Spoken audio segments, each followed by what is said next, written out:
अस्सलाम वालेकुम जी। अज अपने आसफ भाई आए ने कैंप दे विचों ते माशाल्लाह जी आसफ भाई उन्हें कवर हाल लिया ते कवर हाल आपको ये कटिंग करने के छोटा करना था। ये बाहर जाएगा। हाँ तो पेन करो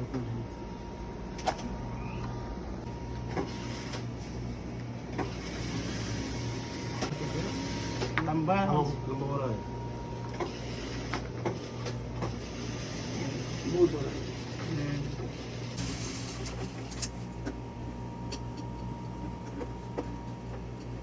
ਸਾਡੇ ਆਸਫ ਭਾਈ ਗਏ ਸੀ ਉੱਥੇ ਕੈਂਪ ਦੇ ਵਿੱਚ ਆਪਣਾ ਰੂਮ ਛੱਡ ਕੇ ਇੱਥੋਂ ਕੈਂਪ 'ਚ ਗਏ ਸੀ ਕੰਮ ਕਰਨ ਵਾਸਤੇ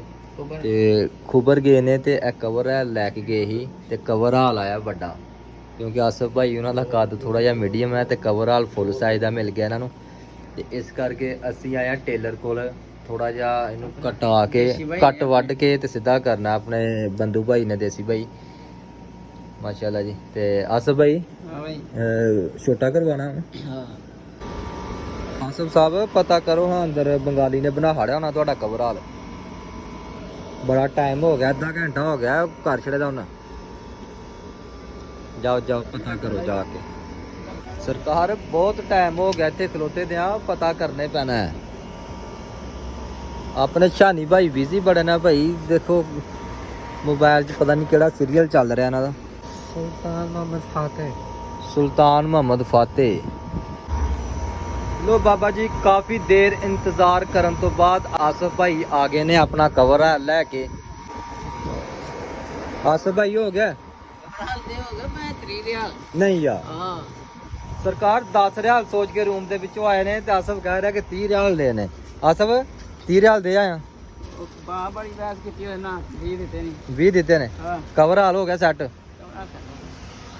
लो बाबा जी बहुत ज़्यादा टाइम लग गया बड़ी देर दे इत्थे आए थे असी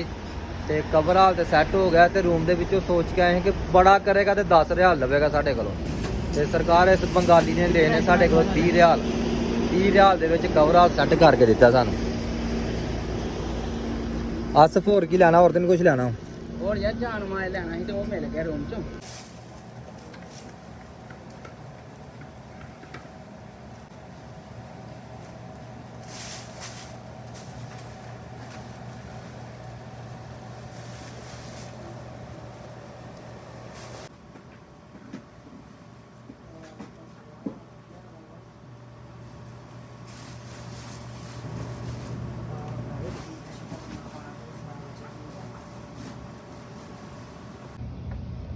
सरकार अपने आसफ भाई कैंप ਦੇ ਵਿੱਚੋਂ ਆਏ ਨੇ ਅੱਜ